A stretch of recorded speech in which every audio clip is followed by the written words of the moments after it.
반갑습니다. 오늘은 사도행전 20장을 중심으로 보겠습니다. 바울이 에베소 교회를 떠나며 전한 고별 설교가 나옵니다. 사도행전에서 가장 감동적인 장면 중 하나입니다. 전도자로서 바울의 삶이 어떠했는지 가장 잘 묘사되어 있고 주님을 위해 살려는 사람이라면 한 번쯤 되새겨 볼 말씀입니다. 바울은 4차례에 걸쳐 전도 여행을 했습니다. 1차 전도 여행은 안디옥 교회의 결정으로 바나바와 바울이 동행하며 갈라디아, 이고니온, 루스드라 등 아시아 지역을 다녔습니다. 2차 전도 여행은 복음을 전했던 곳을 돌아보기 위함이었는데 바울은 마가를 데리고 가는 문제로 바나바와 갈라서게 되었습니다. 선교 방향이 마게도니아와 아가야 지역으로 바뀌면서 고린도에서 아굴라 브리스길라 부부를 만났습니다. 함께 에베소로 갔다가 아굴라 부부는 에베소에 남고 바울만 다른 곳으로 갔습니다. 바울이 에베소를 방문한 기간은 짧았지만 에베소 교회는 바울의 다음 선교 여행을 위한 중요한 거점이 되었습니다. 바울은 3차 전도 여행 때 다시 에베소 교회를 방문했고 3년 가까이 체류하면서 바울의 선교지 중 가장 오래 머문 곳이 되었습니다. 바울은 에베소에 있는 두란노 소원에서 2년 동안 날마다 강론했습니다. 어쩌면 에베소에서의 사역이 바울 사역의 정점이었을 것입니다.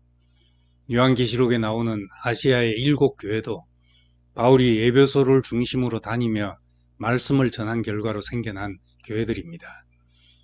바울이 로마 옥중에서 쓴 편지 중 하나가 에베소서이고 바울이 순교한 이후에는 사도 요한이 예수의 모친 마리아를 모시고 에베소에서 남은 일생 사역을 하였습니다. 에베소 교회는 바울의 뜨거운 사랑을 받은 교회였습니다. 바울은 예루살렘으로 급히 가려고 밀레도에서 에베소 교회 장로들을 청하여 말씀했습니다. 바울은 이렇게 말문을 열었습니다. 아시아에 들어온 첫날부터 지금까지 내가 항상 여러분 가운데서 어떻게 행하였는지를 여러분도 아는 바니 곧 모든 겸손과 눈물이며 유대인의 관계로 말미암아 당한 시험을 참고 주를 섬긴 것과 유익한 것은 무엇이든지 공중 앞에서나 각 집에서나 거리낌이 없이 여러분에게 전하여 가르치고 유대인과 헬라인들에게 하나님께 대한 회개와 우리 주 예수 그리스도에 대한 믿음을 정언한 것이라 하는 말로 고별 설교를 시작했습니다. 시편에 표현한 대로 눈물로 씨를 뿌렸다는 말입니다. 복음이 그냥 퍼져나간 것이 아닙니다. 바울의 여정을 따라가 보면 정말 수많은 위험들이 있었습니다. 핍박을 견뎌내며 반대를 무릅쓰고 누구를 만나든 거리낌 없이 전한 결과 복음의 길이 열렸습니다. 24절에 보라 이제 나는 성령에 매여 예루살렘으로 가는데 거기서 무슨 일을 당할지 알지 못하노라. 오직 성령이 각성해서 내게 정언하여 결박과 환난이 나를 기다린다 하시나 내가 달려갈 길과 주 예수께 받은 사명 곧 하나님 은혜의 복음을 정언하는 일을 마치려 하면은 나의 생명을 조금도 귀한 것으로 여기지 아니하노라 하였습니다. 예수님도 자기의 길 끝에 무엇이 기다리고 있는지 아셨습니다. 예수께서 자기가 예루살렘으로 올라가 장로들과 대제사장들과 서기관들에게 많은 고난을 받고 죽임을 당하고 제3일에 살아나야 할 것을 말씀하셨다고 했습니다. 마찬가지로 바울도 각성에서 결박과 환난이 자기를 기다린 줄 알았습니다. 알지만 가지 않을 수 없는 길이었습니다. 죽고 사는 문제보다 더 중요한 문제가 있었기 때문입니다. 그것은 사도행전의 표현대로 주 예수께 받은 사명, 곧 하나님의 은혜의 복음을 증거하는 일을 마치는 일이고 빌립보서의 표현대로 하면 살든지 죽든지 내 몸에서 그리스도가 존귀되게 하는 일이었습니다. 우리가 하나님 앞에 서게 됨으로써 얻게 되는 가장 큰 축복은 고귀한 삶의 목적을 갖는 것입니다. 사람의 가치가 희미해가는 시대에 목숨이 위할 것이 있다는 것이 그 축복입니다. 그렇지 않으면 산다는 것이 일생 죽음의 두려움에서 종살이 하는 것밖에 되지 않습니다. 바울은 에베소 교회 장로들에게 이렇게 당부하였습니다. 여러분은 자기를 위하여 또 온 양떼를 위하여 삼가라.